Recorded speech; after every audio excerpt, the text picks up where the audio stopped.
While the rest of the world is breathing a sigh of relief, it's unclear where Canada fits into the equation. Overnight, our country amped up its retaliatory measures against the U.S., implementing auto tariffs similar to the ones put in place by the Trump administration. Prime Minister Mark Carney says Canada will continue to respond with purpose and with force. Tessa Bennett joins us live in studio with more on this. Tessa, where does Canada stand in this newest trade development?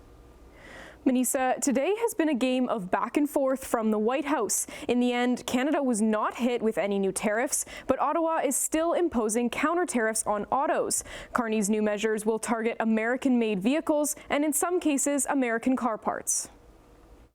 President Trump is trying to fundamentally restructure the international trading system. And in the process, he's rupturing the global economy. We've seen the impact of this chaos. And here in Canada, President Trump's tariffs are threatening Canadian labor and Canadian business. Ottawa added to its retaliatory measures against the United States at midnight, targeting American autos in response to President Trump's tariffs on vehicles and parts from Canada. The government has imposed 25% tariffs on fully assembled vehicles coming into Canada from the U.S. that are not compliant with the Canada-United States-Mexico trade agreement. Additionally, 25% levies will hit non-Canadian and non-Mexican content of assembled vehicles that are compliant under the regulations of CUSMA. There haven't been any dramatic moves yet. We have heard of some factories in Windsor laying off people for a short period of time. And really what companies are waiting for is clarity. So there'll be a pause on any further investments. Canada's car industry is just one of the highly integrated systems the country shares with the United States, and while the tariffs have not yet caused irreparable damage to the economy, the short-term impacts are already being felt. But the one thing that we are seeing is all of this uncertainty is really inhibiting businesses from making decisions, but also individuals like you and I are now really concerned about our wealth because our portfolios have gone down, our retirement accounts.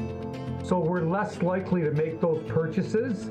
The Canadian government, while under the leadership of Justin Trudeau, rolled out countermeasures to Trump's first two rounds of tariffs that went into effect in early March.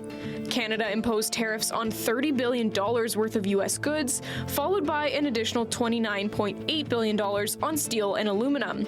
All the while, Prime Minister Mark Carney is battling against his political opponents in Canada's early federal election. American politics have dominated the campaign, becoming a top priority among voters. But Bradley Miller with the University of British Columbia's History Department says this isn't the first time that's happened. We've certainly fought elections on the basis of free trade and on the basis of our relationship with the United States before. The 1988 election was fought largely about free trade and about whether we were going to have a continental economy or an east-west economy. While liberal and conservative leaders have been outspoken about their stance on Trump's trade war, others like the NDP and Green Party leaders have stayed a little quieter. So far, Carney's been extraordinarily lucky. He frankly hasn't even actually had to do very much to respond to Trump, because he's been able to take advantage of his job experience and his image as a calm, experienced centrist.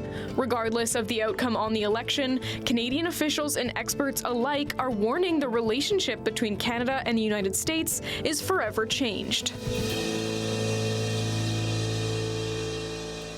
Carney responded to Trump's move today, calling it a welcome reprieve for the economy. Meanwhile, Trump's ambassador to Canada was confirmed by the U.S. Senate on Capitol Hill and seemingly contradicted the president in a statement, saying Canada is our most valuable trading partner.